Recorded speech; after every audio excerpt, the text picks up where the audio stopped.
<5% फक्त ऑइलमधून येतं.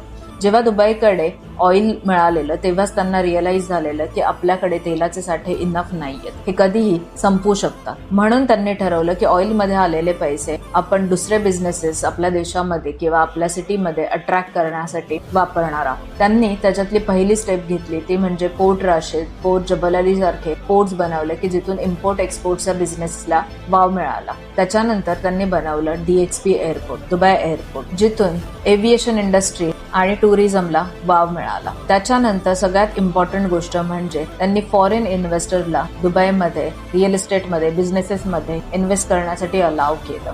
त्यातून अनेक लोक इथे मूव्ह व्हायला लागले.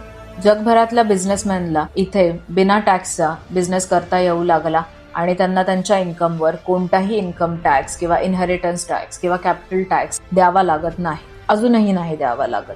दुबई फक्त